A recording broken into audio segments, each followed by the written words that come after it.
William Shakespeare ವಿಶ್ವದ ಅತ್ಯಂತ ಮಹತ್ವದ ನಾಟಕಕಾರ ಮತ್ತು ಕವಿ. ಆದ್ರೆ ಶೇಕ್ಸ್ಪಿಯರ್ ನಾಟಕದಲ್ಲಿ ಹಾಗಾಕೋದಿಲ್ಲ. ಪಾತ್ರಗಳು ದೈವವನ್ನ ಮೀರುವ ಪ್ರಯತ್ನವನ್ನ ಮಾಡ್ತಾರೆ. ಶೇಕ್ಸ್ಪಿಯರ್ ನಾಟಕಗಳನ್ನ ಓದುವಾಗ ಶೇಕ್ಸ್ಪಿಯರ್ ಬರೀ ಪಾತ್ರಗಳನ್ನಷ್ಟೇ ಪಾತ್ರಗಳೆಲ್ಲ ಮನುಷ್ಯನ ವಿವಿಧ ಸ್ವಭಾವಗಳನ್ನ ಅವನು ನಮ್ಮ ಎದುರುಗಡೆ ಇರ್ತಾನೆ ಅಂತ ನಾವು ನೋಡ್ತೇವೆ. ಅದು ಹೇಗೆ ಅವನ ನಾಟಕಗಳಲ್ಲಿ ಕಾಣಿಸ್ಕೊಳ್ಳುತ್ತೆ? ನೀನೇನೋ ನಿನ್ನ ತಂಗಿಯನ್ನ ಪ್ರೀತಿ ಮಾಡಿದೀಯಾ? ನಿನ್ನ ತಂಗಿಯನ್ನ ನಾನು ಎಷ್ಟು ತೀವ್ರವಾಗಿ ಆಳವಾಗಿ ಪ್ರೀತಿ ಮಾಡಿದ್ದೇನೆಂದ್ರೆ ನಿನ್ನಂತ 40,000 ಸಹೋದರರ ಪ್ರೀತಿಯನ್ನ ಒಟ್ಟುಗೂಡಿಸಿದರೆ ನನ್ನ ಪ್ರೀತಿಯೇ ಹೆಚ್ಚು. ಇಷ್ಟು ಪ್ರೀತಿ ಮಾಡುವ ನೀನು ಅವಳ ಸಾವಿಗೆ ಯಾಕೆ ಕಾರಣವಾದೆ? ಇದು ನನ್ನ ಪ್ರಶ್ನೆ. He has defined the grammar of play and he also defined the grammar of grammar. grammar redefine ಮಾಡಿದವರು. This is the most kindest cut of all. ಈ ಒಂದು ಯಾವುದಕ್ಕೆ ಪ್ರೀತಿ ಅನ್ಬೇಕು ಅನ್ನೋದನ್ನ ಶೇಕ್ಸ್ಪಿಯರ್ ಹೇಳಿದ ಹಾಗೆ ಯಾವುದೇ ಪ್ರೀತಿಯ ಬಗ್ಗೆ ನಾನು ಹೇಳಿದ್ದು ಸತ್ಯ. ಇದು ಯಾರಾದ್ರೂ ಇದು ಸತ್ಯ ಅಲ್ಲ ಅಂತ ಅನ್ನೋದಾದ್ರೆ ಜಗತ್ತಿನಲ್ಲಿ ಪ್ರೀತಿಯೇ ಇಲ್ಲ ಮತ್ತು ಪ್ರೇಮಿಗಳೇ ಇಲ್ಲ. ಜಗತ್ತಿನಲ್ಲಿ ಪ್ರೀತಿ ಅಂತ ಒಂದು ವಸ್ತು ಇದೆ ಎನ್ನುವುದಾದ್ರೆ ಅದು ನಾನು ಹೇಳಿದ ಪ್ರೀತಿ.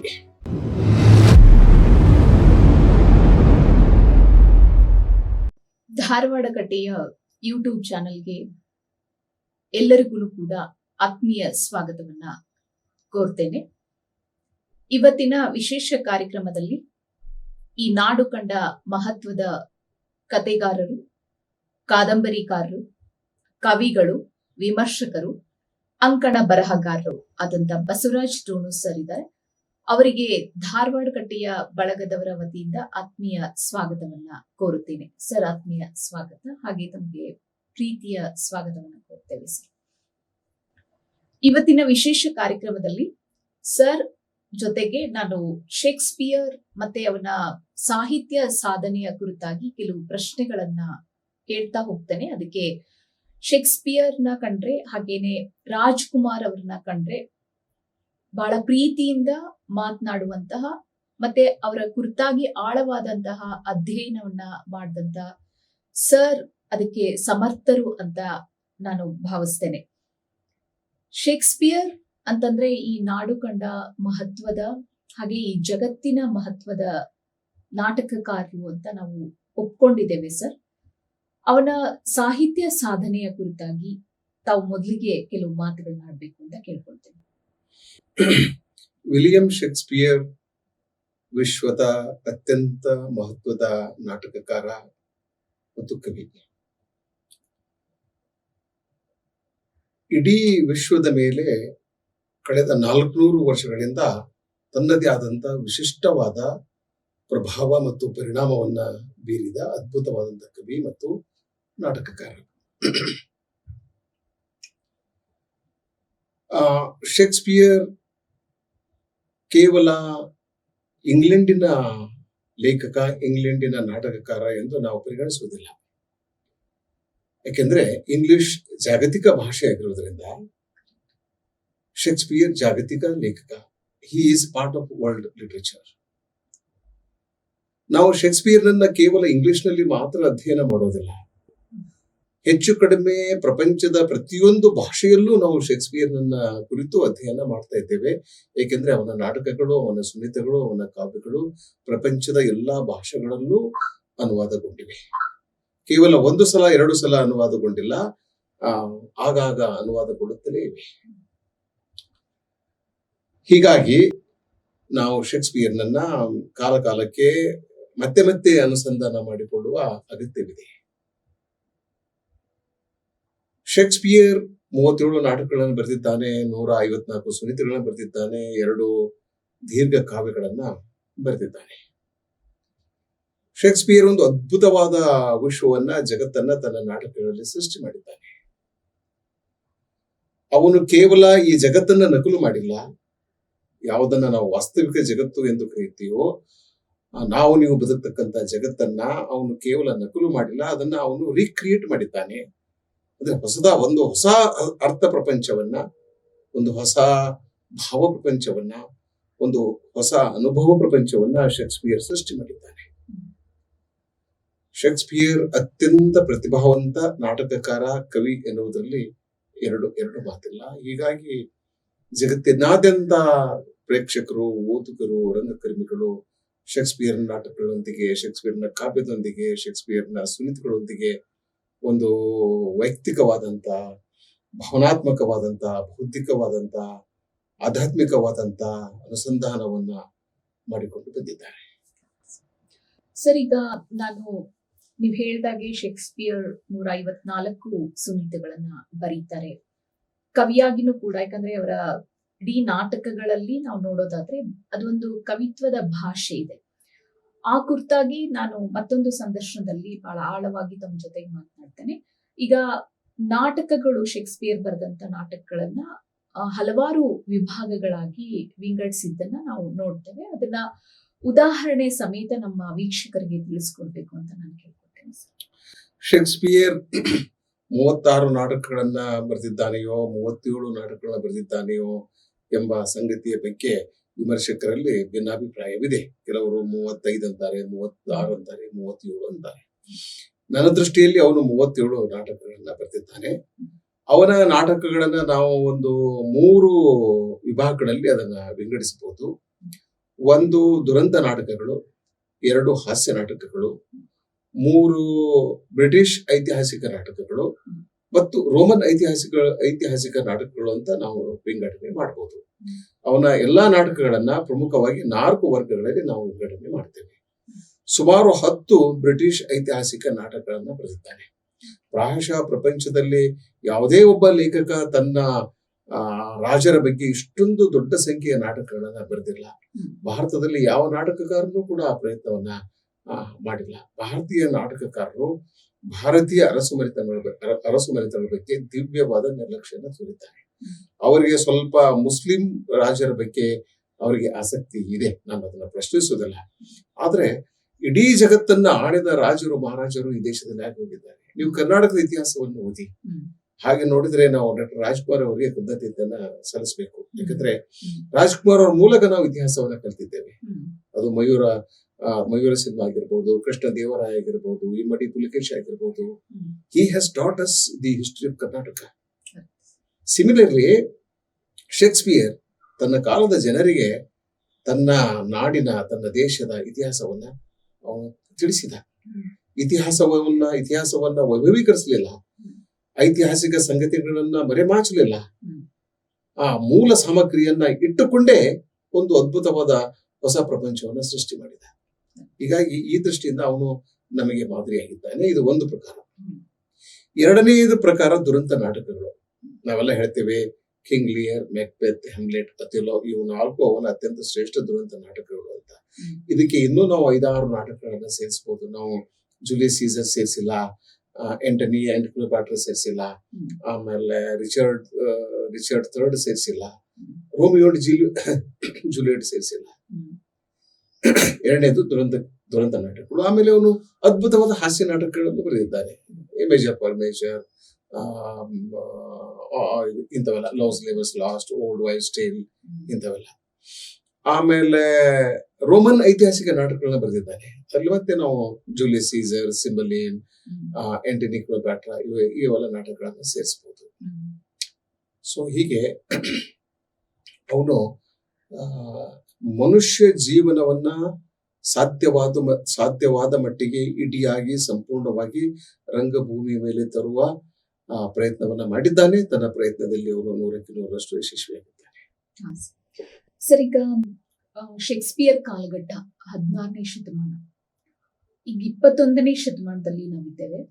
ಜಗತ್ತಿನಾದ್ಯಂತ ಎಷ್ಟೋ ನಾಟಕಕಾರರು ರುದ್ರ ನಾಟಕಗಳನ್ನ ಅಥವಾ ದುರಂತ ನಾಟಕಗಳನ್ನ ಬರೀತಾರೆ. ಬಟ್ ಶೇಕ್ಸ್ಪಿಯರ್ ಬರೆದಂತ ದುರಂತ ನಾಟಕಗಳಷ್ಟು ಏನ್ ಹೇಳ್ತಾರೆ, ಎಫೆಕ್ಟಿವ್ ಆಗಿ ಯಾರು ಕೂಡ ಇನ್ನೂ ಬರೆಯಕ್ ಆಗಿಲ್ಲ ಅನ್ನುವಂತ ಮಾತು ಕೂಡ ಇದೆ.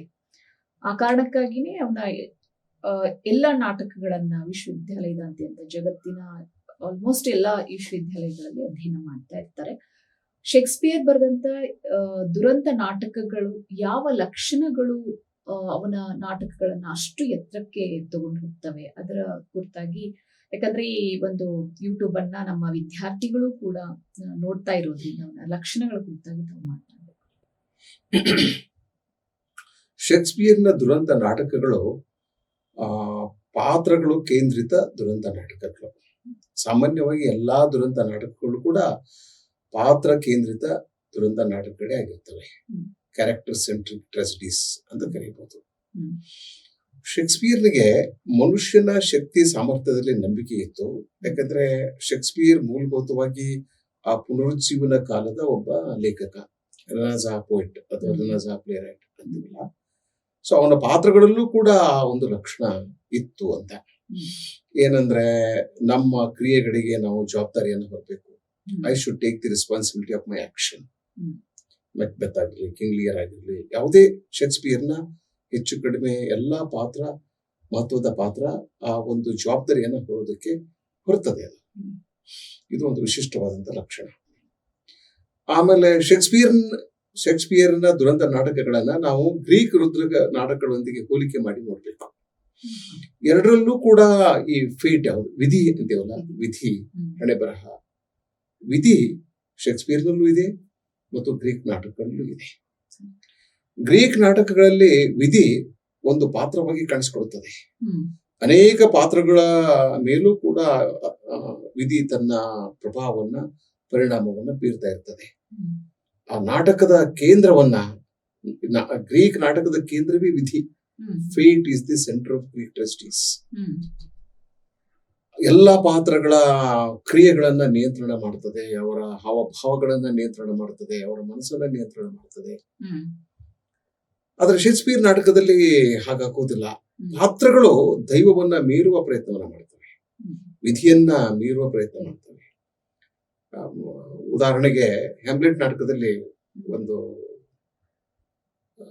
ಮಾತು ಬರ್ತದೆ, there are more things in heaven and earth, there are more things in heaven and earth dear Horatio then are dreamed of in your philosophy ಅಂತ ಮಾರ್ಷಿಲಸ್ ಹೊರೇಶಿಯೋಗೆ ಈ ಮಾತನ್ನು ಹೇಳ್ತಾನೆ. ನೀನು ತತ್ವಜ್ಞಾನಿ ಇದೆಯಪ್ಪ, ಆದ್ರೆ ನಿನ್ನ ತತ್ವಜ್ಞಾನಕ್ಕೂ ಮೀರಿದ ಸಂಗತಿಗಳು ಈ ಜಗತ್ತಿನಲ್ಲಿವೆ, ಈ ಭೂಮಿ ಮೇಲಿವೆ, ಈ ಆಕಾಶದಲ್ಲಿವೆ.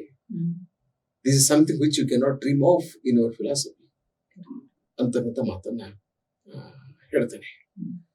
ಶೇಕ್ಸ್ಪಿಯರ್ ಒಂದು ಹೊಸ ರೀತಿಯ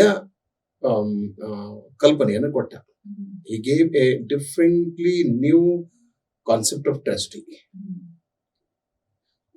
ಅವನ ಈ 4 ದುರಂತ ನಾಟಕಗಳಿವಲ್ಲ, ಪ್ರತಿಯೊಂದು ದುರಂತ ನಾಟಕ ನಮಗೆ ಒಂದು ಮಾಡೆಲ್ ಆಗಿದೆ. ಹ್ಯಾಮ್ಲೆಟಿನ ಸಮಸ್ಯೆ ಬೇರೆ, ಮೆಕ್ಬೆತ್ತಿನ ಸಮಸ್ಯೆ ಬೇರೆ, ಕಿಂಗ್ ಲಿಯರ್ನ ಸಮಸ್ಯೆ ಬೇರೆ ಮತ್ತು ಒಥೆಲೋನ ಸಮಸ್ಯೆ ಬೇರೆ. ಈ 4 ನಾಟಕಗಳಲ್ಲಿ 4 ಪರಿಕಲ್ಪನೆಗಳನ್ನು ಕೊಟ್ಟಿದ್ದಾನೆ, ದುರಂತದ ಪರಿಕಲ್ಪನೆ. ಮನುಷ್ಯ ಬದುಕಿನಲ್ಲಿ ನಾವು ದುರಂತವನ್ನ ಅನುಭವಿಸಿದರೆ ಇದೇ ಶೈಲಿಯಲ್ಲಿ ಅನುಭವಿಸ್ತೇವೆ. Either you become a Hamlet or Macbeth or Lear or Othello. ದಿನನಿತ್ಯ ಪತ್ನಿಯನ್ನು ಕೊಲ್ಲುವ ಪತಿಗಳನ್ನ ನಾವು ಪತ್ರಿಕೆಯಲ್ಲಿ ಓದ್ತೇವೆ. ಅದೊಂದು ಮಾಡೆಲ್. ಹೀಗೆ ಕೊಲ್ಬೇಕು ಅಂತ ಶೇಕ್ಸ್ಪಿಯರ್ ಹೇಳಿಲ್ಲ, ಇಂಥ ಜನರು ಇರ್ತಾರೆ ಅಂತ ನಂಬಿ, ನೆಚ್ಚಿ, ಪ್ರೀತಿಸಿ, ವಿವಾಹವಾಗಿ ಅವಳನ್ನೇ ಕೊಂದ್ಬಿಡೋದು. ಹೌದಾ? ಆಮೇಲೆ ಇನ್ನೊಂದಿದೆ ಲಿಯರ್ ಮಾಡೆಲ್, ಮಕ್ಕಳನ್ನ ನಂಬೋದು. ಎಲ್ಲ ತಂದೆಯರು ಕಿಂಗ್ ಲಿಯರ್ ಇದ್ದ ಹಾಗೇನೆ. ನನ್ನ ಮಗಳು ಅದ್ಭುತ, ನನ್ನ ಮಗಳು ಯಾವ ತಪ್ಪವನ್ನು ಮಾಡೋದಿಲ್ಲ, ನನ್ನ ಮಗಳು ನನ್ನ ಮಾತನ್ನೇ ಕೇಳ್ತಾಳೆ, ನನ್ನನ್ನು ಪ್ರೀತಿಸ್ತಾಳೆ ಅಂತ ತಂದೆ ತಿಳ್ಕೊಂಡಿರ್ತಾನೆ. ನನಗನ್ನಿಸ್ತದೆ ಎಲ್ಲ ಹೆಣ್ಮಕ್ಳು ಹಾಗೆ ಮಾಡ್ತಾರೆ ಅಂತ ನಾನು ಹೇಳೋದಿಲ್ಲ, ಆದ್ರೆ ಕೆಲವು ಜನ ಹೆಣ್ಣು ಮಕ್ಕಳು ತಂದೆಗೆ ಮೋಸ ಮಾಡ್ತಾರೆ. ಆಮೇಲೆ ಕಿಂಗ್ ಲಿಯರ್ ಆಯ್ತು, ಮೆಕ್ಬೆತ್ ಅಧಿಕಾರಕ್ಕಾಗಿ ಕೊಲೆ ಮಾಡೋದು, ನಂಬಿದವನನ್ನೇ ಕೊಲೆ ಮಾಡೋದು. ಮತ್ತೆ ನಿಮ್ಮ ಪ್ರಶ್ನೆಗಳಿದ್ರೆ ನಾನು ವಿಸ್ತೃತವಾಗಿ ಮಾತನಾಡ್ತೇನೆ. ಇನ್ನೊಂದು ನಾಟಕ ಅಥೆಲೋ, ಮೆಕ್ಬೆತ್, ಕಿಂಗ್ ಲಿಯರ್ ಅಂಡ್ ಹ್ಯಾಮ್ಲೆಟ್. ಸೊ ಹೀಗೆ ಇವು ಅವನ ದುರಂತ ನಾಟಕದ ವೈಶಿಷ್ಟ್ಯಗಳು ಅಥವಾ ಅವನ ದುರಂತ ನಾಟಕದ ಪ್ರಮುಖ ಲಕ್ಷಣ.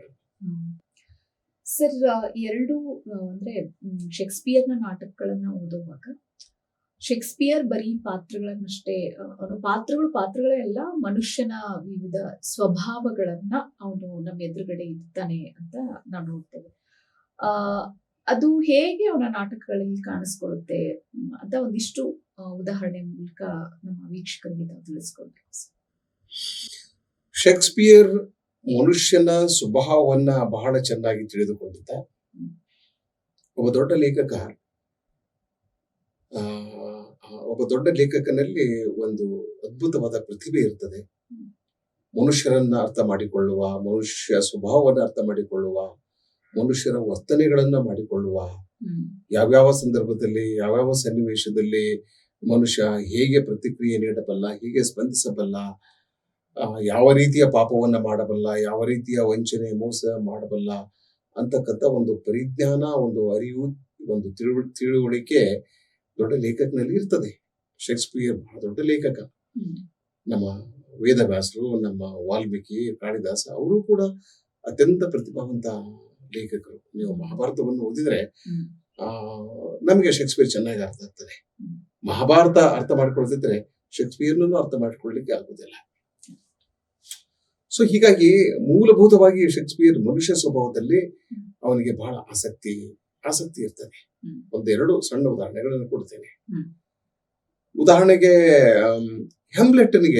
ಹೆಮ್ಲೆಟನ್ನ ತಂದೆ ಅಥವಾ ಹೆಮ್ಲೆಟನ್ನ ತಂದೆಯ ಪ್ರೇತ ಭೂತ ಅವನನ್ನ ಭೇಟಿ ಮಾಡಿ ಅವನಿಗೆ ಹೇಳ್ತದೆ, ನಾನು ನನ್ನದು ಸಹಜವಾದಂತಹ ಸಾವಲ್ಲ, ನನ್ನ ಹತ್ಯೆ ಆಗಿದೆ, ನನ್ನ ಕೊಲೆ ಆಗಿದೆ, ನಿನ್ನ ಚಿಕ್ಕಪ್ಪನೇ ನನ್ನನ್ನ ಕೊಂದವನು, ನೀನು ಅವನ ಮೇಲೆ ಪ್ರತೀಕಾರ ತೀರಿಸಿಕೊಳ್ಬೇಕು ಅಂತ ಒಂದು ಪ್ರೇತ ಹೇಳ್ತದೆ.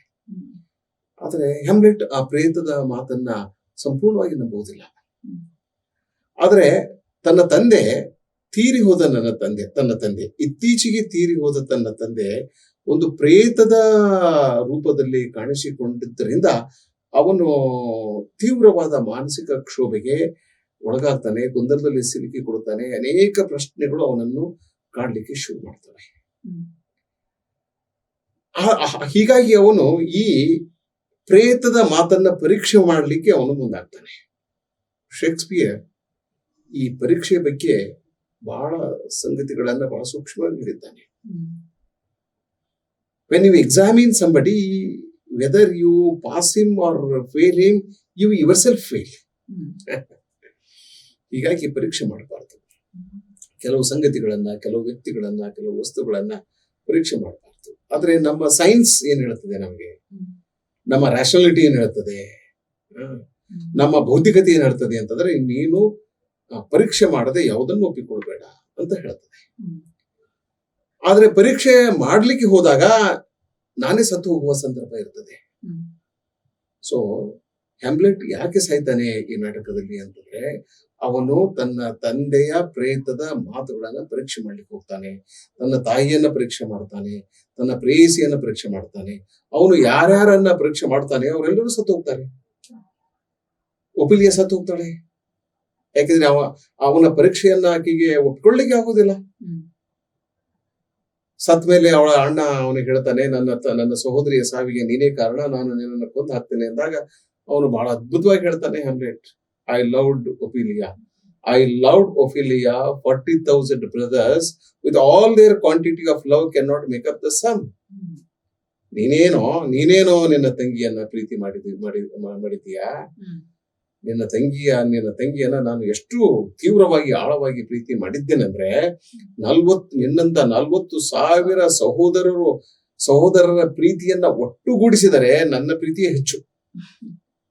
ಎಷ್ಟು ಪ್ರೀತಿ ಮಾಡುವ ನೀನು ಅವಳ ಸಾವಿಗೆ ಯಾಕೆ ಕಾರಣವಾದೆ? ಇದು ನನ್ನ ಪ್ರಶ್ನೆ. ಇಷ್ಟು ಆಳವಾಗಿ ನೀನು ಪ್ರೀತಿ ಮಾಡುವುದು ನಿಜವೇ ಆಗಿದ್ದಿದ್ರೆ ಅವಳನ್ನ ಬದುಕಿಸಬೇಕಾಗಿತ್ತು, ಉಳಿಸಿಕೊಳ್ಬೇಕಾಗಿತ್ತು. ಅದು ಪರೀಕ್ಷೆ. ಅವಳ ತಂದೆಯನ್ನ ಕೊಂದು ಹಾಕ್ತಾನೆ, ಅದು ಪರೀಕ್ಷೆಯ ಭಾಗವಾಗಿನೇ. ತಾಯಿಯನ್ನ ಪರೀಕ್ಷೆ ಮಾಡ್ತಾನೆ, ಅವಳು ಆತ್ಮಹತ್ಯೆ ಮಾಡ್ಕೊಳ್ತಾನೆ. ಚಿಕ್ಕಪ್ಪನನ್ನ ಪರೀಕ್ಷೆ ಮಾಡ್ತಾನೆ, ಅವನಿಗೆ ಇವನೇ ಕೊಲೆ ಮಾಡ್ತಾನೆ. ಬರೀ ತಾನೇ ಪರೀಕ್ಷೆಗೊಳಗಾಗ್ತಾನೆ, ಸತ್ತು ಹೋಗ್ಬಿಡ್ತಾನೆ.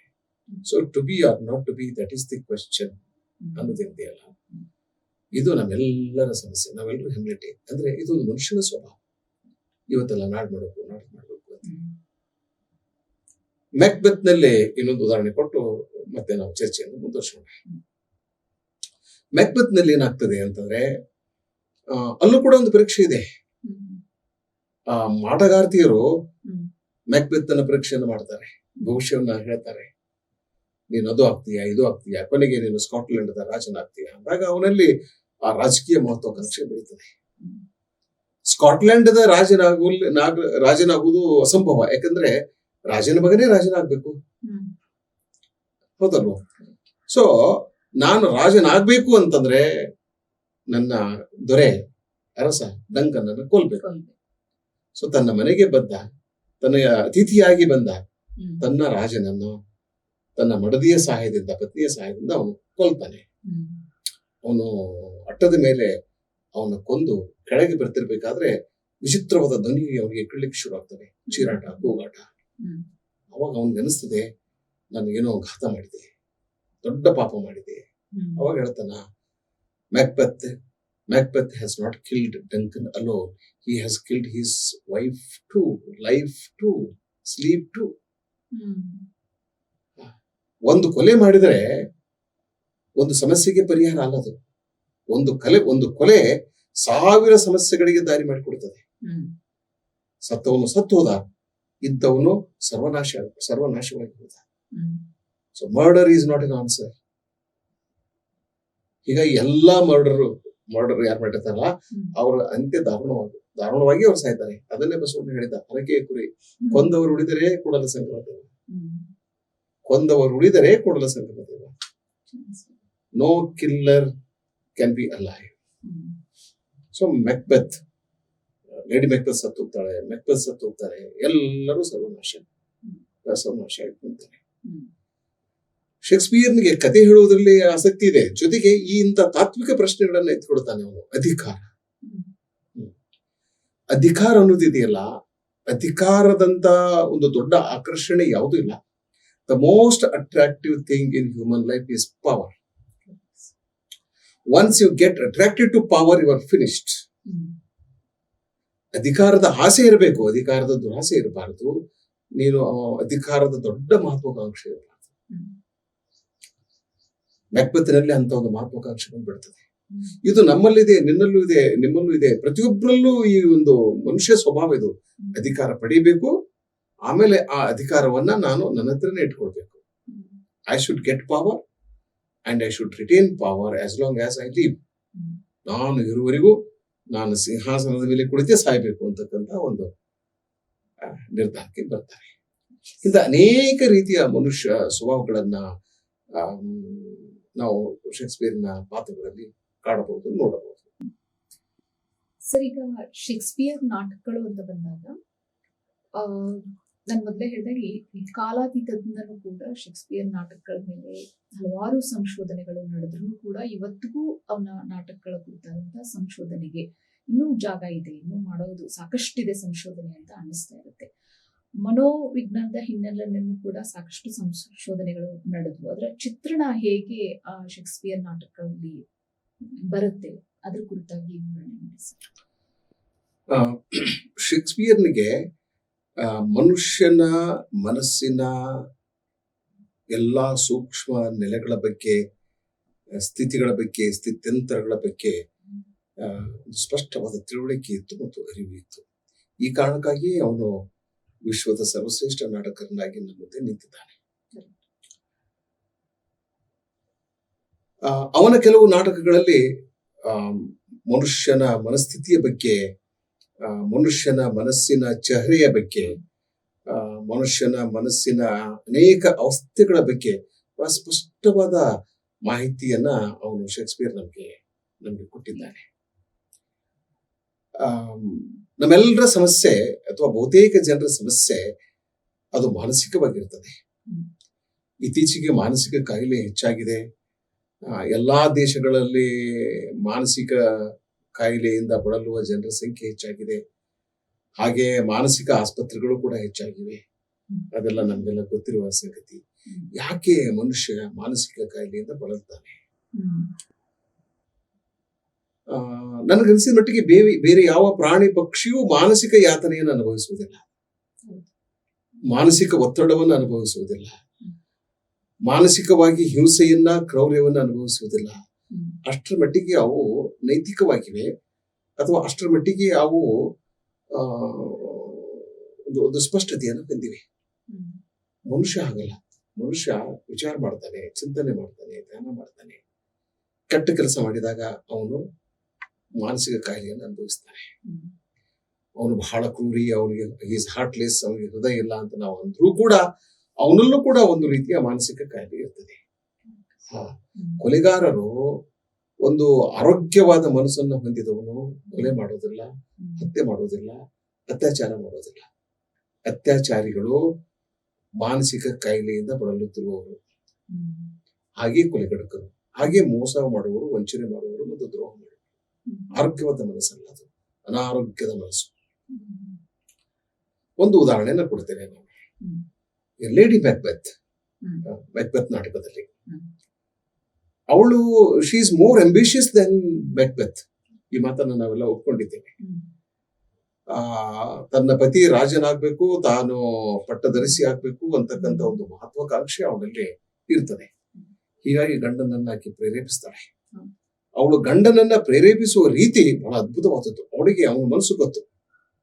ಹಾಲಿನಂತ ಮನಸ್ಸು, ನನಗ ಲೈನ್ ನೆನಪಾಗ್ತಾ ಇಲ್ಲ. ನಿನ್ನದು ಹಾಲಿನಂತ ಮನಸ್ಸು, ಮೃದುವಾದ ಮನಸ್ಸು.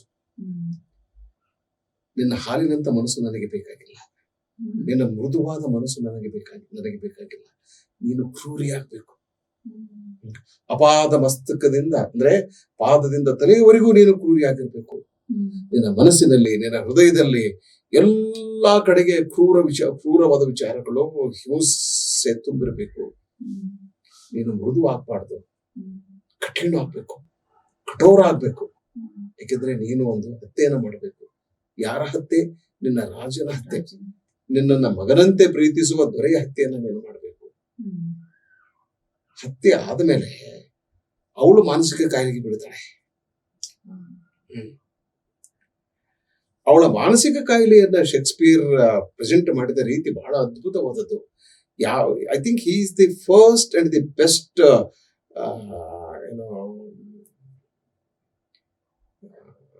Psychologist in the world. ನೀವು ನೋಡಿ, ಅನೇಕ ಸೈಕಾಲಜಿಕಲ್ ಥಿಯರೀಸ್ಗಳು ಶೇಕ್ಸ್ಪಿಯರ್ ಕೊಟ್ಟಿದ್ದಾನೆ. ಅವಳಿಗೆ ಮುಂದೆ ಅವಳು ಆ ಕಾಯಿಲೆಗೆ ತುತ್ತಾದಾಗ ರಾತ್ರಿ ಕೈಯಲ್ಲಿ ಕ್ಯಾಂಡಲ್ ಹಿಡಿದುಕೊಂಡು ಆಕೆ ಮನೆಯಲ್ಲಿ ತಿರುಗಾಡ್ತಾ ಇರ್ತಾಳೆ, ಮಾತನಾಡ್ತಾ ತಿರುಗಾಡ್ತಾ ಇರ್ತಾಳೆ. ಅದೊಂದು ಮಾನಸಿಕ ಕಾಯಿಲೆ.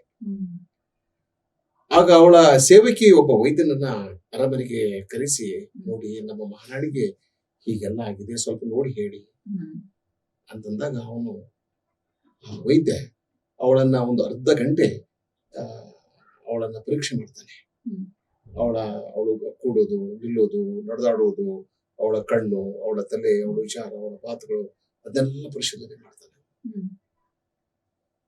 ಆಗ ಅವನು ಒಂದು ಏಕೀಗ ಹೇಳ್ತಾನೆ, ಇಲ್ಲ, ಜಗತ್ತಿನ ಯಾವ ಮನಃಶಾಸ್ತ್ರಜ್ಞನೂ ಕೂಡ ಅವಳ ಮನಸ್ಸನ್ನ ಸರಿಪಡಿಸಲಿಕ್ಕೆ ಸಾಧ್ಯ ಇಲ್ಲ. ಯಾಕಂದ್ರೆ it has A philosophical angle, it has A spiritual angle. ಅವಳ ಮನಸ್ಸು ಸರ್ವನಾಶವಾಗಿ ಹೋಗಿದೆ. ಹೀಗಾಗಿ ಅವಳು ಇರುವವರೆಗೂ ಅವಳನ್ನ ಚೆನ್ನಾಗಿ ನೋಡ್ಕೊಳ್ಳಿ. ಡಾಕ್ಟರ್ ಹೇಳೋದಿದ್ದಾನೆ, ಇರುವವರೆಗೂ ಚೆನ್ನಾಗಿ ನೋಡ್ಕೊಳ್ಳಿ, ಪ್ರೀತಿಯಿಂದ ಅವಳನ್ನ ಮಾತನಾಡಿಸಿ, ಅವಳು ಏಕಾಂಗಿಯಾಗಿರಲು ಅವಕಾಶ ಕೊಡ್ಬೇಡಿ. Love her, take care of her, spend time with her. She is depressed. ಅವಳ ಮನಸ್ಥಿತಿ ಸಂಪೂರ್ಣವಾಗಿ ಹಾಳಾಗಿ ಹೋಗಿದೆ. ಯಾಕೆ ಅಂತಂದ್ರೆ ಅವಳಿಗೆ ಗೊತ್ತು, ಕೊಲೆ ಮಾಡಿದವನು ನನ್ನ ಪತಿಯೇ ಆಗಿದ್ರು ಕೂಡ ಕೊಲೆ ಮಾಡಿಸಿದವನು ನಾನು ಅವನಿಗೆ ಪ್ರೇರಣೆ ನೀಡದಿದ್ರೆ, ನಾನು ಅವನನ್ನು ಕೆರಳಿಸದೇ ಹೋಗಿದ್ದಿದ್ರೆ ಮ್ಯಾಕ್ಬೆತ್ ಡಂಕನ್ನ ಕೊಲ್ತಾ ಇರಲಿಲ್ಲ. ಹೀಗಾಗಿ ಆತ್ಮಹತ್ಯೆ ಮಾಡಿಕೊಂಡು ಸತ್ತುತ್ತಾಳೆ. ಆಕೆ ಆತ್ಮಹತ್ಯೆ ಮಾಡಿಕೊಂಡು ಸತ್ತು ಹೋದ ಸುದ್ದಿಯನ್ನು ಕೇಳಿದ ಮ್ಯಾಕ್ಬೆತ್ತನಿಗೆ ವಿಷಾದ ಅನಿಸೋದಿಲ್ಲ, ದುಃಖ ಅನಿಸೋದಿಲ್ಲ. ಅಂತರಂಗದಲ್ಲಿ, ಆಳದಲ್ಲಿ ಒಂದು ದೊಡ್ಡ ವಿಷಾದ ಇರ್ತದೆ, ದುಃಖ ಇರ್ತದೆ. ಆದ್ರೆ ಅವನು ಅದನ್ನ ಹೊರಗೆ ಹಾಕೋದಿಲ್ಲ.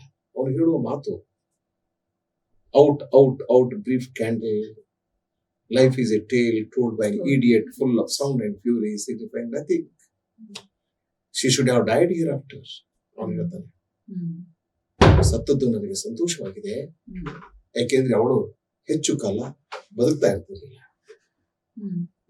ಸತ್ತದ್ದೇ ಒಳ್ಳೇದಾಯ್ತು, ಸತ್ತದ್ದೇ ಒಳ್ಳೇದಾಯ್ತು ಎಂಬ ಮಾತನ್ನ ಹೇಳ್ತೇನೆ. ಹೀಗೆ ಅನೇಕ ನಾಟಕಗಳಲ್ಲಿ ನಮಗೆ ಈ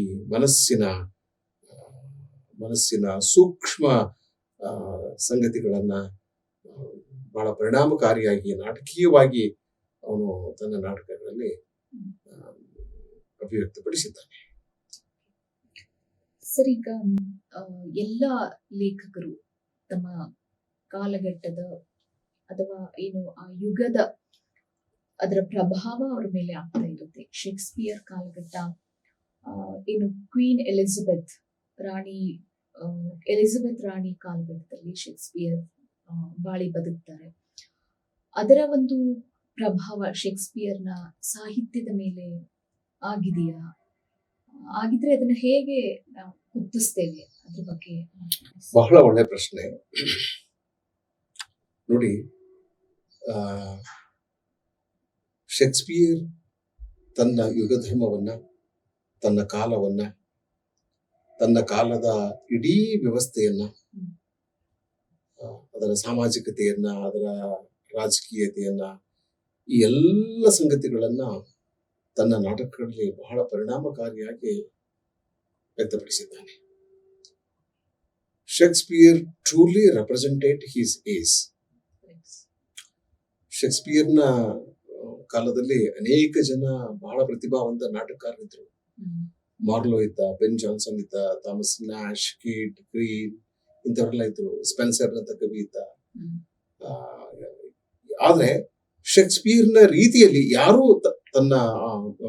ತಮ್ಮ ಕಾಲದ ಯುಗಧರ್ಮಕ್ಕೆ ಎಷ್ಟು ಸೃಜನಶೀಲವಾಗಿ, ಕ್ರಿಯಾಶೀಲವಾಗಿ, ಎಷ್ಟು ಪರಿಣಾಮಕಾರಿಯಾಗಿ ಪ್ರತಿಕ್ರಿಯೆ ನೀಡಿಲ್ಲ ಮತ್ತು ಸ್ಪಂದಿಸಿಲ್ಲ. ಎಲಿಜಾಬೆತ್ ರಾಣಿಯ ಯುಗ ಸಂಪೂರ್ಣವಾಗಿ ಅವನ ನಾಟಕಗಳಲ್ಲಿ, ವಿಶೇಷವಾಗಿ ಅವನ ನಾಟಕಗಳಲ್ಲಿ ಕಾಣಿಸಿಕೊಂಡಿದೆ. ನಮ್ಮ ಚರ್ಚೆಯ ಪ್ರಾರಂಭದಲ್ಲಿ ನಾನು ನಿಮಗೆ ಹೇಳಿದೆ, ಅವನು 10 ಬ್ರಿಟಿಷ್ ನಾಟಕಗಳನ್ನ, ಐತಿಹಾಸಿಕ ನಾಟಕಗಳನ್ನು ಬರೆದಿದ್ದಾನೆ.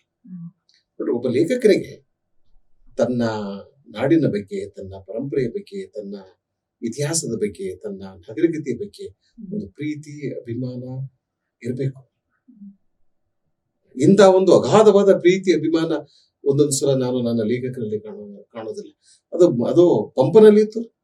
ಹೇಗೆ ಅವನ ಬನವಾಸಿಯನ್ನ ನೆನಪಿಸ್ತಾನೆ. ಬನವಾಸಿ ಅವನ ಊರು. ಈ ಜಗತ್ತಿನಲ್ಲಿಯೇ ಸರ್ವಶ್ರೇಷ್ಠವಾದಂತ ಒಂದು ಊರು, ಒಂದು ಸ್ಥಳ ಯಾವ್ದಾದ್ರು ಹೇಳೋದಾದ್ರೆ ಅದು ಬನವಾಸಿ. ನಾವು ಧಾರವಾಡದ ಬಗ್ಗೆ ಒಂದು ಹೆಮ್ಮೆಯನ್ನು ಇಟ್ಕೊಂಡಿದ್ದೇವೆ.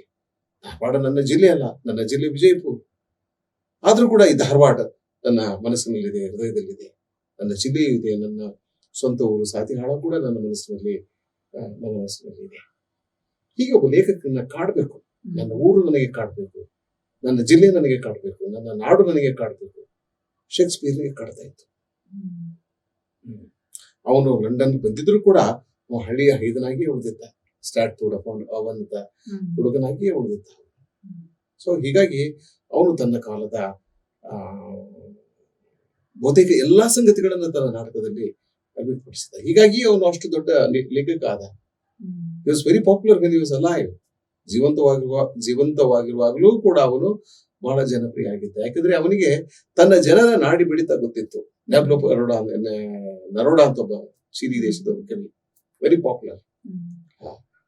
ಒಬ್ಬ ಕವಿಗೆ, ಒಬ್ಬ ಲೇಖಕನಿಗೆ ತನ್ನ ಜನರ ನಾಡಿ ಬಿಡಿತ ಗೊತ್ತಿರಬೇಕು. ತನ್ನ ಜನರ ಕನಸುಗಳು ಅವನಿಗೆ ಅರ್ಥ ಆಗ್ಬೇಕು. ತನ್ನ ಜನರ ಬೇಕು ಬೇಡುಗಳ ಬಗ್ಗೆ ಅವನಿಗೆ ಗೊತ್ತಿರಬೇಕು. ತನ್ನ ಜನರ ಕಷ್ಟ ಸಂಕಷ್ಟಗಳ ಬಗ್ಗೆ ಅವನಿಗೆ ಅರಿವಿರಬೇಕು. ಯಾವುದೇ ಒಂದು ಕಾಲ್ಪನಿಕ ಜಗತ್ತದಲ್ಲಿ ಕುಳಿತರೆ ಅದು ಆಗುದಿಲ್ಲ.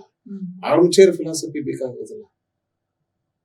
ನೀವು ಎಲ್ಲಿವರೆಗೆ ಜನರ ಜೊತೆ ಬೆರೆಯುವುದಿಲ್ಲವೋ, ಎಲ್ಲಿವರೆಗೆ ಜನರ ಮೂಕ ವೇದನೆಗೆ ನೀವು ಧ್ವನಿಯಾಗುವುದಿಲ್ಲವೋ, ಎಲ್ಲಿವರೆಗೆ ಅವರ ಕನಸುಗಳಿಗೆ ನೀವು ಬಣ್ಣ ಬಡಿಯುವುದಿಲ್ಲವೋ, ಅಲ್ಲಿವರೆಗೆ ನೀವು ದೊಡ್ಡ ಲೇಖಕರಾಗುವುದಿಲ್ಲ.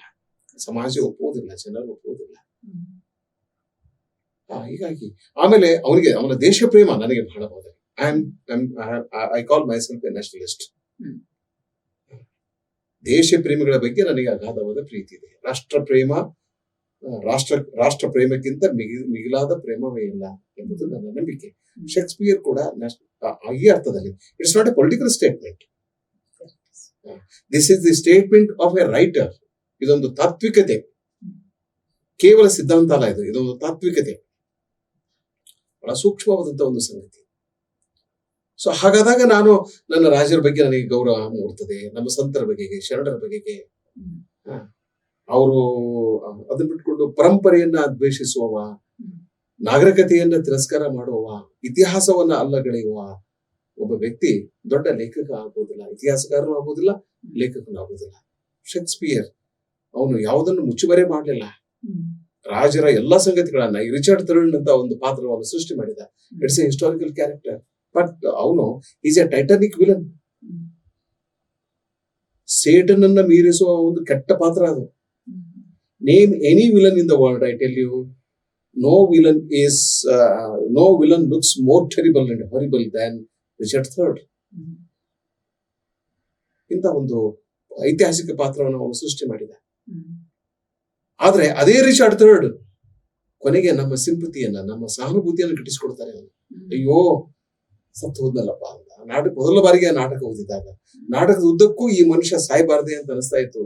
ಅವನು ಸತ್ತು ಹೋದಾಗ ಅಯ್ಯೋ ಅನಿಸ್ತು ನನಗೆ. ಸರ್, ಕೊನೆಯ ಒಂದು ಪ್ರಶ್ನೆ ನಾನು ನಿಮ್ಮನ್ನ ಕೇಳ್ತೇನೆ. ಶೇಕ್ಸ್ಪಿಯರ್ ಕಾಲಘಟ್ಟದಲ್ಲಿನೇ ಬಹಳ ಮಹತ್ವದ ಇನ್ನೊಬ್ಬ ಲೇಖಕ ಅಂತ ಹೇಳಿ ನಾವು ಗುರುತಿಸುವಂತ ಬೆನ್ ಜಾನ್ಸನ್ ಶೇಕ್ಸ್ಪಿಯರ್ನ ಕುರಿತಾಗಿ Shakespeare is not of N age but for all time ಅಂತ ಅವನು ಹಾಡು ಬೀಳ್ತಾನೆ. ಈ ಹಿನ್ನೆಲೆಯಲ್ಲಿ ಮತ್ತೆ ಇಡೀ ಜಗತ್ತಿನಾದ್ಯಂತ ಇವತ್ತಿನವರೆಗೂ ನೋಡ್ತಾ ಹೋದಾಗ ನಮ್ಗೆ ಕಾಣಿಸ್ಕೊಳ್ಳೋದೇನು ಅಂತಂದ್ರೆ, ನಾನು ಮತ್ತೆ ಮತ್ತೆ ಹೇಳ್ತಿರೋ ಹಾಗೆ ಎಲ್ಲ ವಿಶ್ವವಿದ್ಯಾಲಯಗಳಲ್ಲಿ ಶೇಕ್ಸ್ಪಿಯರ್ನ ಕುರಿತಾದಂತಹ ನಾಟಕಗಳ ಕುರಿತಾದಂತಹ ಅಧ್ಯಯನಗಳು ನಿರಂತರವಾಗಿ ನಡೀತಾ ಇದ್ದಾವೆ. ಬರೀ ಒಂದು ಏನು ಶೈಕ್ಷಣಿಕ ಒಂದು ಸಂಸ್ಥೆಗಳಿಗಷ್ಟೇ ಅಲ್ಲ, ಆಸಕ್ತರು ಕೂಡ, ಸಾಹಿತ್ಯ ಆಸಕ್ತರು ಕೂಡ ಶೇಕ್ಸ್ಪಿಯರ್ ನಾಟಕಗಳನ್ನ ಓದಿದಾಗ ಬಹಳ ಅಗಾಧವಾದಂತಹ ಅಭಿಪ್ರಾಯಗಳನ್ನ ವ್ಯಕ್ತಪಡಿಸ್ತಾ ಹೋಗ್ತಾರೆ. ಈ ಮಟ್ಟಕ್ಕೆ ಶೇಕ್ಸ್ಪಿಯರ್ ಒಂದು ಓದು ಮತ್ತೆ ರಂಗಕರ್ಮಿಗಳು ಕೂಡ ಅವನ ನಾಟಕಗಳನ್ನ ರಂಗ ಪ್ರದರ್ಶನಕ್ಕೆ ಎತ್ಕೊಳ್ತಾರೆ. ಇವತ್ತಿಗೂ ಅದನ್ನ ನಾವು ಎಲ್ಲಾ ಕಡೆ ಪ್ರದರ್ಶನಗೊಳ್ಳುವುದನ್ನ ನೋಡ್ತಾ ಇರ್ತೀವಿ. ಸೊ ಅದಕ್ಕೆ ಏನೆಲ್ಲ ಕಾರಣಗಳಾಗುತ್ತೆ ಅನ್ನೋದನ್ನ ತಾವು ದಯವಿಟ್ಟು ತಿಳಿಸ್ಕೊಳ್ತೀವಿ. ನೀವು ಒಂದು ದೀರ್ಘವಾದ ಪ್ರಶ್ನೆಯನ್ನ ನೀವು ಕೇಳಿದ್ರಿ. ದೀರ್ಘವಾದ ಪ್ರಶ್ನೆಗೆ ದೀರ್ಘವಾದ ಉತ್ತರವನ್ನ ಕೊಡಬೇಕಾಗ್ತದೆ. ಒಂದು, ಬೆನ್ ಜಾನ್ಸನ್ ಶೇಕ್ಸ್ಪಿಯರ್ನಿಗೆ ಒಂದು ಬಹಳ ದೊಡ್ಡ ಟ್ರಿಬ್ಯೂಟ್ ಸಲ್ಲಿಸಿದ. ಜಗತ್ತಿನ ಯಾವ ಒಬ್ಬ ಲೇಖಕನು ತನ್ನ ಸಮಕಾಲೀನ ಲೇಖಕನ ಬಗ್ಗೆ ಈ ರೀತಿಯಾದಂತ ಟ್ರಿಬ್ಯೂಟ್ ಕೊಟ್ಟ ಉದಾಹರಣೆ ಇಲ್ಲ. ಪ್ರಾರಂಭದಲ್ಲಿ ಬೆನ್ ಜಾನ್ಸನ್ ಕೂಡ ಶೇಕ್ಸ್ಪಿಯರ್ನ ಕುರಿತು ಅಣಕು ಮಾತಾಡ್ತಾ ಇದ್ದ, ವ್ಯಂಗ್ಯ, ಕುಹಕ ಅದೆಲ್ಲ ಇತ್ತು. ಕೊನೆಗೆ ಅರ್ಥ ಆಯ್ತು, ಈ ಶೇಕ್ಸ್ಪಿಯರ್ ಸಾಮಾನ್ಯವಾದ ಲೇಖಕ ಅಲ್ಲ. ಅವನ ಪ್ರತಿಭೆ ಕೂಡ ಬಹಳ ಅಗಾಧವಾದದ್ದು. You just can't say that Shakespeare is a talented playwright. ಅಲ್ಲ, ಅದು ಅಂತ ಟ್ಯಾಲೆಂಟೆಡ್ ಪ್ಲೇ ರೈಟ್ಸ್ ಬಹಳ ಜನ ಇದ್ದಾರೆ. ಆದ್ರೆ he was a different kind of genius altogether. ಒಂದು ಅದ್ಭುತವಾದ, ಅನನ್ಯವಾದ ಪ್ರತಿಭೆ ಅದು. ಕಾಲಕ್ಕೆ ಎಲ್ಲ ಕಾಲಕ್ಕೂ ಹುಟ್ಟುವಂತ ಪ್ರತಿಭೆ ಅಲ್ಲದು. ಅದು ಇನ್ನೊಬ್ಬ ವ್ಯಾಸ ಇದ್ದಾನೆ ನಮ್ಗೆ, ಇನ್ನೊಬ್ಬ ವಾಲ್ಮೀಕಿ ಇದ್ದಾನೆ, ಇನ್ನೊಬ್ಬ ಕಾಳಿದಾಸ ಇದ್ದಾನೆ, ಇನ್ನೊಬ್ಬ ಬಹೂದಿ ಇದ್ದಾನೆ, ಇನ್ನೊಬ್ಬ ಪಂಪ ಇದ್ದಾನೆ. ಏನೂ ಇಲ್ಲ ಅವರೆಲ್ಲ. ನೀವು ನಮ್ಮ ಕುಮಾರವ್ಯಾಸನಂತ ಕವಿ ಹುಟ್ಟುವುದು ಬಹಳ ಅಪರೂಪ. ಇದು ಮೊದಲನೇದು. ಅವನ ಪ್ರತಿಭೆ ಅದು ಅಸಾಮಾನ್ಯವಾದ ಪ್ರತಿಭೆ ಆಗಿತ್ತು. ಇದು ಒಂದು. ಎರಡನೇದು, ಅವನ ಸುದೈವ ಇಂಗ್ಲೆಂಡಿನ ರಾಜಕಾರಣ ಕೂಡ ಅವನಿಗೆ ಸಹಾಯ ಮಾಡಿತು.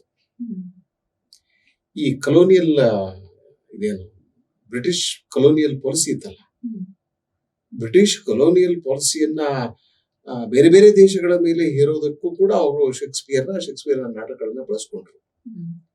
ಅಂದ್ರೆ ಬ್ರಿಟಿಷ್ ರಾಜಕೀಯ ವ್ಯವಸ್ಥೆ ಶೇಕ್ಸ್ಪಿಯರ್ನ ಪ್ರತಿಭೆಯನ್ನ ಬಹಳ ಪರಿಣಾಮಕಾರಿಯಾಗಿ ಸದ್ಬಳಕೆ ಮಾಡಿಕೊಂಡು ಬಂತು.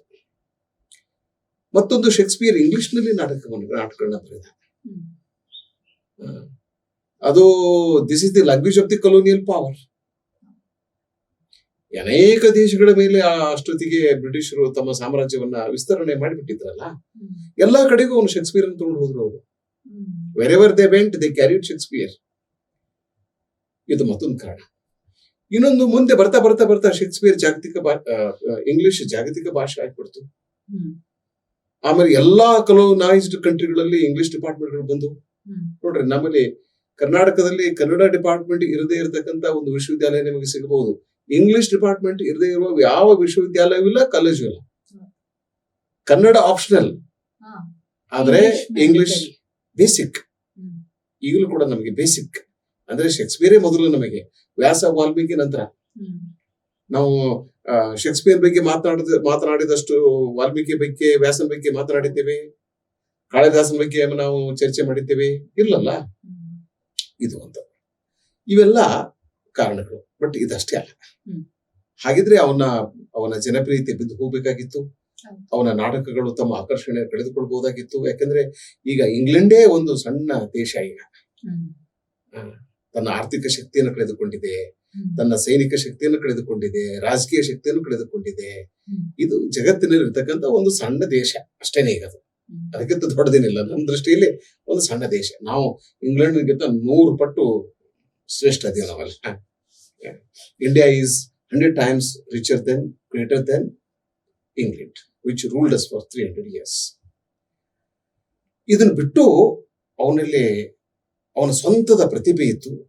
ಅವನಿಗೆ ಅದ್ಭುತವಾದ ಜೀವನ ಅನುಭವ ಇತ್ತು. ಮನುಷ್ಯ ಸ್ವಭಾವದ ಬಗ್ಗೆ ಅವನಿಗೆ ಸ್ಪಷ್ಟವಾದ ತಿಳುವಳಿಕೆ ಇತ್ತು. ಪ್ರೀತಿ ಹೇಗಿರ್ತದೆ, ಯಾವುದಕ್ಕೆ ಪ್ರೀತಿ ಅನ್ಬೇಕು ಅನ್ನೋದನ್ನ ಶೇಕ್ಸ್ಪಿಯರ್ ಹೇಳಿದ ಹಾಗೆ ಯಾವನು ಹೇಳಿಲ್ಲ. ಒಂದು ಟ್ರೂ ಲವ್ ಅಂತ ಕವನ ಇದೆ, ಒಂದು ಸುನಿತಿದೆ, ಅದ್ರಲ್ಲಿ ಹೇಳ್ತಾನೆ, ಒಂದು ಪ್ರೀತಿಯ ಬಗ್ಗೆ ಹೇಳ್ತಾನೆ. ಅದರ ಕೊನೆ 2 ಸಾಲುಗಳನ್ನ ನಾನು ನಿಮ್ಗೆ ಹೇಳ್ತೀನಿ. ಬರೀ ಕೊನೆ 2 ಸಾಲುಗಳು. ಪ್ರೀತಿಯ ಬಗ್ಗೆ ನಾನು ಏನು ಹೇಳಿದೆ, ಪ್ರೀತಿಯ ಬಗ್ಗೆ ನಾನು ಹೇಳಿದ್ದು ಸತ್ಯ. ಇದು ಯಾರಾದ್ರೂ ಇದು ಸತ್ಯ ಅಲ್ಲ ಅಂತ ಅನ್ನೋದಾದ್ರೆ ಜಗತ್ತಿನಲ್ಲಿ ಪ್ರೀತಿಯೇ ಇಲ್ಲ ಮತ್ತು ಪ್ರೇಮಿಗಳೇ ಇಲ್ಲ. ಜಗತ್ತಿನಲ್ಲಿ ಪ್ರೀತಿ ಅಂತ ಒಂದು ವಸ್ತು ಇದೆ ಎನ್ನುವುದಾದ್ರೆ ಅದು ನಾನು ಹೇಳಿದ ಪ್ರೀತಿ ಅಂತಕ್ಕಂಥ ಮಾತನ್ನು ಹೇಳ್ತಾನೆ. ಹೀಗೇನೆ ಮೋಸದ ಬಗ್ಗೆ, ಮೋಸ, ವಂಚನೆ, ದ್ರೋಹ, ಅಧಿಕಾರ, ಹುಟ್ಟು, ಸಾವು, ಹತ್ಯೆ ಮಾಡೋದು. ಇವತ್ತು ಸ್ನೇಹಿತರಾಗಿರ್ತೇವೆ, ನಾಳೆ ವೈರಿಗಳಾಗ್ತೇವೆ. ಪ್ರೀತಿಸಿ ಮದುವೆ ಆಗ್ತೇವೆ, ಅವರನ್ನೇ ಹತ್ಯೆ ಮಾಡ್ತೇವೆ. ತಮ್ಮ ಅಣ್ಣನನ್ನ ಕೊಲ್ತಾನೆ ಅಧಿಕಾರಕ್ಕಾಗಿ. ಪತಿಯನ್ನ ಮರ್ಡರ್ ಮಾಡಿಸ್ತಾಳೆ ಅಧಿಕಾರಕ್ಕಾಗಿ. ಹೆಣ್ಣು ಮಕ್ಕಳು ತಂದೆಗೆ ಮೋಸ ಮಾಡ್ತಾರೆ, ಅಣ್ಣ ತಮ್ಮನಿಗೆ, ತಮ್ಮ ಅಣ್ಣನಿಗೆ. ಇದೆಯಲ್ಲ, ಈ ಚಕ್ರ ಇದೆಯಲ್ಲ, ಇದೆಲ್ಲ ಅವನ ನಾಟಕದಲ್ಲಿದೆ. ಇದರ ಜೊತೆಗೆ ಇನ್ನೆರಡು ಕಾರಣಗಳಿವೆ. ಒಂದು, ಅವನು Shakespeare was A master in every sense of the term. ಅವನು ಮಾಸ್ಟರ್ ಅವನು. ಆಮೇಲೆ ಅವನು ಒಬ್ಬ ದೊಡ್ಡ ಲೇಖಕ. ಆನೆ ಇದ್ದ ಹಾಗೆ, ಆನೆ ನಡೆದದ್ದೇ ದಾರಿ ಇದೆಯಲ್ಲ, ಆನೆ ನಡೆದದ್ದೇ ದಾರಿ. ಶೇಕ್ಸ್ಪಿಯರ್ ತನ್ನದೇ ಆದ ದಾರಿಯಲ್ಲಿ ನಡೆದವನು. ನಾವು ನೀವು ನಡೆದ ದಾರಿಯಲ್ಲಿ ಅವನು ನಡೆಯಲಿಲ್ಲ. ತನ್ನದೇ ಆದ ದಾರಿಯಲ್ಲಿ ನಡೆದು ತನ್ನದೇ ಆದ ಹೊಸ ಮಾರ್ಗವನ್ನ ಹಾಕಿದವನು. ಐತಿಹಾಸಿಕ ನಾಟಕಗಳನ್ನ ಹೀಗೆ ಬರಿಬೇಕು, ದುರಂತ ನಾಟಕಗಳನ್ನ ಹೀಗೆ ಬರಿಬೇಕು, ಹಾಸ್ಯ ನಾಟಕಗಳು ಹೀಗೆ ಇರಬೇಕು, ಟ್ರಾಜಿಕ್ ಕಾಮಿಡಿ ಅಂದ್ರೆ ಹೀಗೆ ಇರಬೇಕು, ದಿ ಮರ್ಚೆಂಟ್ ಆಫ್ ವೆನಿಸ್ ಅಂತ ತೋರಿಸಿಕೊಟ್ಟರು. ಇನ್ನೊಂದು ದೊಡ್ಡ ಶಕ್ತಿ ಅಂದ್ರೆ ಭಾಷೆ.